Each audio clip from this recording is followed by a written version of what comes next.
what's up guys? Welcome to another episode of Golf Bites, where we make recipes based off of golfers and aspects of golf, and some recipes have nothing to do with golf. So if you're not a golf fan, you can still join in and watch the recipes and try them out for yourself. So for today, I'm going to be making a fried chicken sandwich based off the golfer Nelly. If you're not familiar with her, she plays in the LPGA.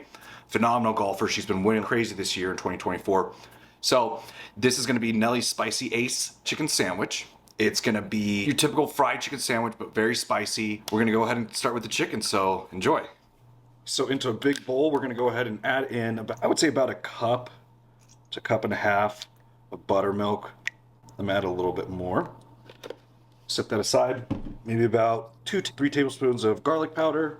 Got some hot paprika here. Going to go ahead and add in 3 tablespoons of that. A little more. I want a little bit more paprika. And I got some chipotle powder here. Going to add that in. Same amount. Some cayenne pepper. And then just a little salt. I think I'm going to need more buttermilk. I'm going to go ahead and add that now.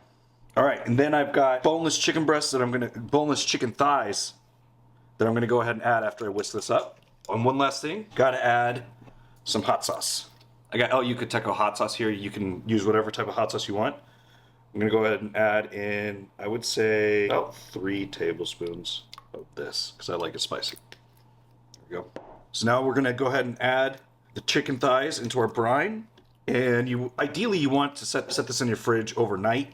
But if you only have a few hours, that's perfectly fine as well. So you can always go with it that way.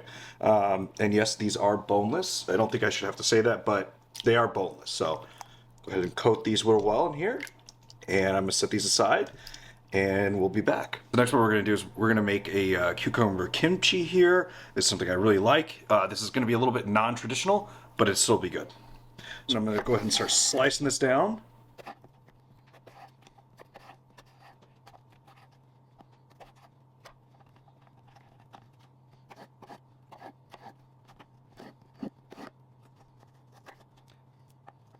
So I have my cucumber here sliced up. You can use a mandolin for this if you want to, however you want to do it. I'm just using a knife today. I don't mind a little rough chop for this. And I'm just going to dice this up.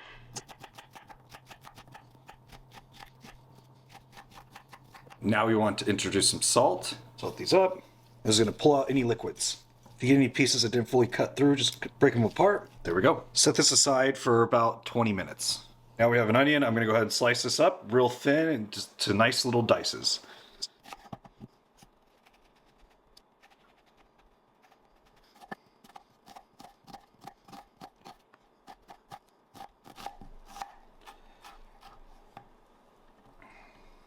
Our onion is here. I'm going to go ahead and add this to the bowl. Now, keep in mind, before I add this, I went ahead and strained out all the excess liquid from the cucumbers. We got our garlic here. I'm going to go ahead and start chopping these up. So we got the garlic chopped up. I'm going to go ahead and add this to our bowl. So I'm going to go ahead and add in some sesame oil. That's about enough. It's really overpowering. That might have been a little too much. Then we have gochujang sauce here. If the camera could focus on it. Focus. There we go. We got some gochujang sauce here. Let's see. Start off with about 2 tablespoons. And mix. And there we are. Okay, so we're going to go ahead and start our dredge. So what we're going to do is just a little bit of flour. I would say maybe like half a cup of flour. I'm going to dump the rest in right about there. That's good. Then we're going to add some potato starch. I want more potato starch than flour, so I want this very crispy.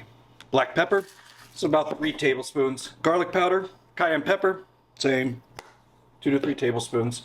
Chipotle powder, hot paprika, salt. There we go. Again, maybe 2 tablespoons to 3. I don't like a lot of salt. It's up to you. So I'm going to go ahead and mix this up. Now we got a chicken, and I've got a little tray on the side. You can't see it, but I'm going to go ahead and start dredging this. So I'm going to take it in, drop it in, and then I'm going to flip it. Get it all nice and coated, and then I'm going to drop it back in that buttermilk mixture that we had earlier, and I'm going to start again. I want this very crispy. I always mess up the one wet hand, one dry hand thing. Maybe I'll get it one day. Who knows? All right, so my oil is very hot. I just tested it with some water. I'm going to start dropping in my chicken. I'm probably going to do about 3 pieces at a time. So I got a lot of chicken here for me and the family. Right into my Dutch oven. I think I can fit one more. All right, so I have my oven on warm, and then I have a wire rack on top of a baking sheet to the side. I'll just, when these are fully cooked, I'll just add them to the wire rack and pop them in the oven to keep them on warm while everything else cooks up. So we're here. We got our fried chicken here in the bowl. Looks really good. And let's go ahead and add some Frank's Red Hot to this. Just lather it up, turn it over. Oh, I can smell it. It smells good. All right. All right, so we're going to go ahead and make our bomber sauce here. I call it bomber because the term in golf is like bomb or bomber. It means like a very long drive. This is basically an aioli. And so what I'm doing here is I'm squeezing a lemon by hand. I misplaced my juicer. And of course, when you do it by hand, you get a seed in there. And don't be like me. Use a spoon or something to get it out quickly. I'm too stubborn right now and I'm getting it out by hand. But hey, I get it eventually. So that's what matters, right? So that's out. And we're going to use some Japanese mayo here. This is about, I would say, like a quarter cup of Japanese mayo, but use mayo of your choice. But we're going to be going on to the key ingredient here, which is the bomb hot sauce. If you're not familiar with this hot sauce, I would say check out Hot Ones, their show. It is very hot. So I would say use a hot sauce of your choice if you can't really take heat. Now, we're going to add in about 1.5 tablespoons of olive oil here, and then some smoked paprika. This is going to be about, I would say, a teaspoon of smoked paprika, and the same will go for our salt and pepper mixture here. And I will add in the next ingredient, which is garlic paste. Now, I'm using garlic paste because I love it when I'm on a crunch and I don't want to chop a bunch of garlic. It tastes awesome. It's always a good alternative to have in your fridge when you want to move fast. So, add in some garlic paste. And then I'm going to give this a quick mix before I add in the Dijon mustard because I just want to give it a taste and see if I need to add anything else and how much Dijon I really want in this mixture. I always like to taste as I go. You can do whatever you want. It's your recipe too. So we're going to go ahead and give this a mix. And then I'm going to go ahead and add in this Dijon mustard here. Put that in about a teaspoon and mix that up to enjoy.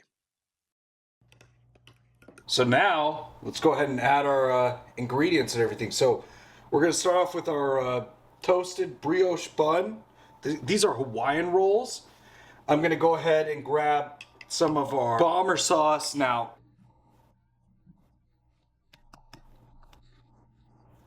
I want a lot of this sauce. I'm going to put it on the bottom of the bun. Then I'm going to go ahead and drop in this bad boy right here. Yes, it's bigger. I like it bigger. Some more sauce. Just a nice streamline. Then we're going to go ahead and add our kimchi. This one's going to be a little tough. Finally, an egg, because Nelly deserves some birdies. There we go. So let's go ahead and try Nelly's Spicy Ace fried chicken sandwich. Let's see what this is all about. I'm excited about this. Look at that, literally falling apart, dripping. The yolk is dripping right now.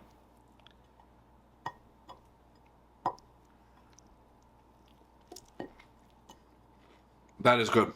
I know I say that all the time, but that is really good. I gotta clear my mouth. Oh, that was really good. So go ahead and like, subscribe, comment down below, whatever recipes you would like to see based off golf or any recipes you want to see me make. Please let me know. Oh man, this one is so good.